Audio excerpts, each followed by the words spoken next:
mark. The world record is not going to be beaten today. The sub-2 that we thought might be on in the early parts of the race has gone as well. Well gone.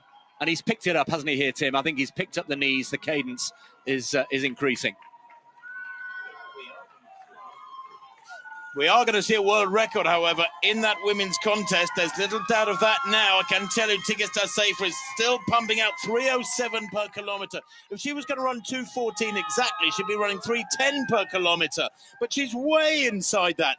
She's going to threaten the 2:12 barrier. I mean, her last kilometre, a 3:02 now. At 38k for Tigist Assefa. Her projected finishing time has come down to 2:12.07. Can you believe? It is, she's pushing now a 2-minute improvement on the world record. Well, the current world recorder in the men's race has got one more significant turn to come. That's his view. He will turn left onto Unter den Linden in the sunshine. And it feels from here as though he's done enough. We look out for the red vest of Kipchoge behind him, the debutant, but Eliud Kipchoge turning left then, and the familiar sight of Unter den Linden, the tree-lined avenue, so significant over the years.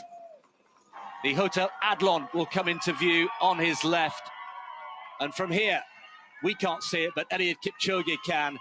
There he can now. There is the Brandenburg Gate, and from there he knows it's less than a lap of the track in track terms.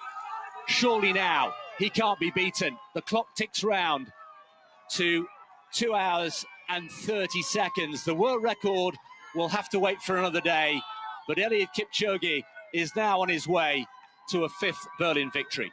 Chris, that glorious sight of Kipchoge with just a few hundred metres to go. The glorious sight for him for the first time with the Brandenburg Gate.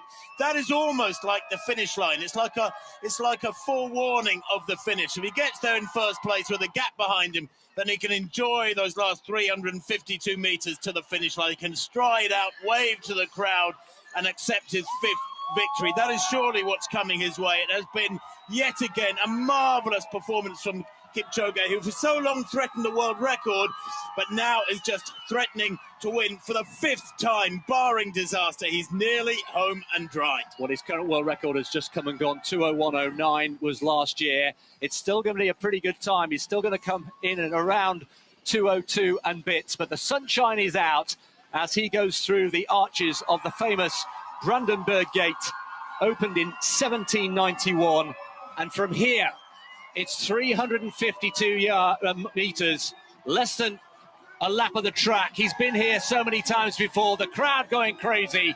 The sunshine is out and the stage is set for Eliud Kipchoge, who for the first time looks over his shoulder.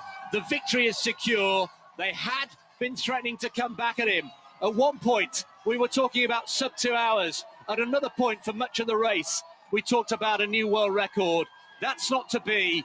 But Eliud Kipchoge now is on his way to victory number 5 here in Berlin. Another masterful performance on the streets of the German capital. And now he can enjoy his moment. The pressure is off. Kipchoge in the red is behind him. What a race he's had. He will bring him home in a few minutes, but he's almost there. The finish line is there. The last few meters for Eliud Kipchoge. A different race here in Berlin for the first time, but it's victory number 5 for Eliud Kipchoge. 2:02.40 the winning time. The world record not bothered today, but he won't mind. He moves ahead of Haile Gebrselassie with a 5th victory in total in Berlin. That's 16 wins in 19 marathons.